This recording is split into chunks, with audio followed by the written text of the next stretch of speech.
A few months ago, a brand owner came to me. They were doing 40K a month and wanted to scale it rapidly. There was no system in place of how they could actually scale their ads systematically. And that's exactly what we implemented into their company. And also just like managing the media buying and quality of their ad accounts.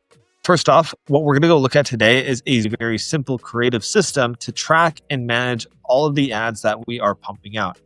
The size of the store right now, you can't just be launching one ad a day. You typically launch 2 or 3, and then you can't just pray. You have to systematically approach your market with assumptions to see if your assumptions are right or wrong. And today we're going to go walk you through our system of how we do exactly that. So first off, we're looking at a Google Sheet. It's not some type of enterprise database that we have to use. It's short, it's lightweight, and this is easily enough to help bring the brand to 1 million a month. What we're looking at is the Google Sheet, which is tracking all of the different types of tests that we're doing. We're using the example of a black t-shirt company now because I like black t-shirts, thought that this would be fitting. So jumping into the spreadsheet, we have a few tabs here. We have roles, talking about roles and responsibilities. We have the creative database, which we are looking at right now.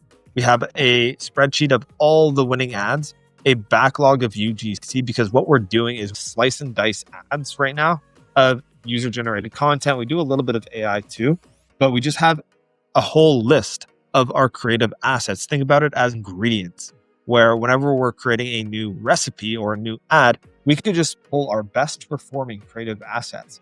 We have the editors that we work with, and then we have a roadmap for the future. But the real system here is in the creative database.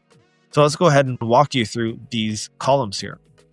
So first off, whenever we're talking about a specific ad, rows could change. I could move this content ID number 3 over here. And if we always talked about rows, it would confuse people. So having a unique content ID for every single ad is incredibly important. From there, we could look at the status of an ad, whether it's a draft, whether it's a human drafted it. We do AI drafts as well. It'll either need a review, the creative would have been produced, the creative needs a revision because we have human QA in the mix as well. It'll either be approved and then it'll go strictly on Facebook. In terms of content types, we have a few here. What we do is typically our golden percentage of where we want to stay in is from all the ads that we create, we want to be duplicating or making minor variants of the winning ads. So if we're reaching out to a man who might be 30 years old, we might be testing an ad that could be the same exact ad, but instead we're just targeting a 40-year-old demographic. So we're making minor changes, either on their interest level or on the demographic level. We try and test our win ads 80% of the time, and then the other 20%, we're testing completely new angles. We don't want there to be ad fatigue. We always want to see if there's any type of optimizations in the market. And the last thing that we want to do is only be reliant on one single type of creative to drive our sales. From there, we'll loop in the designer. I just put it to John Smith for now. So you can see exactly who's responsible for it. So let's just say that this overview over here, you don't necessarily just have the brand owner look at it. You're getting the entire team to work on this. You have the ad strategist, the person thinking of, hey, what type of ads do we want to work with? Then you have the editor who will be implementing all of the feedback from the strategist, coming up with a draft. Then you have a QA person that will be able to review the ads that you're creating, seeing if they're good quality or bad quality. If any revisions are needed, they automatically send the feedback. So the editor would make the changes. And then once those changes have been made, then that's ready to go on Facebook or onto your ad platform, wherever you want to put these ads. You'll typically have a script. If you're doing any type of AI UGC, you could put a script over here, or if not, you could provide a script directly to the UGC creator. You could have your demographics. So you could say, hey, I only want to go after 18 to 30-year-old men, or you go after women. This is really just like the demographic that you want to go after. This could be location-based as well. You could have the tone of voice. This is more so just like the overall feel and tone of the video. You could have any recommendations for visual and text overlay. When in the video do you want to say now, or when in the video do you want to say premium cotton? These are all examples. And then we also have some B-roll suggestions. And mind you, we have a whole database of creative assets that we could use. What we're working towards doing right now, again, this is just a mock demo of what we're doing, but we are referencing specific assets so that whenever the strategist has an idea for the ad, they're able to reference the specific ingredients. So they'll say creative asset 1, creative asset 132, creative asset 189, for example.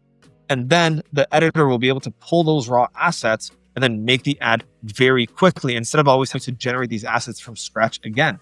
And then we could recommend the type of music, any unique additions, the platform, format orientations of these. We could do potentially thumbnails, and then we could have a form. So after the creative strategist creates the ad strategy, what happens is the editor will go ahead and create a form submission.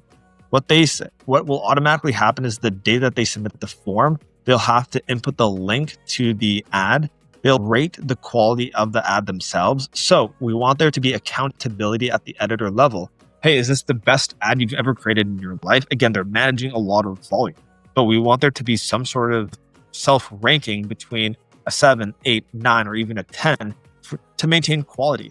And then you could also see, okay, what was this video easy or hard to make? Was this ad easy or hard to make? Because we want to make future videos easy for the editor. From there, we have quality control feedback, if it needs any revisions, if it's been approved. And then we have the start date of the ad. We have the unique ad ID. You could have the triple whale ROAS. We'll manually input this 7 days after the ad goes live so that we know if we want to cut it or scale it. And then we'll just, okay, is this a winning ad? If it is a winning ad, we'll let it run. And then if it's an evergreen ad, like the ads that we'll just typically leave running and they'll generate sales on autopilot, they'll have a check mark for these ones as well.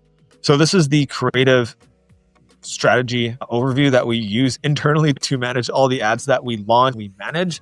If you like this type of content, feel free to leave a comment below, subscribe, and I'll see you on the next video. Have a good one. Bye.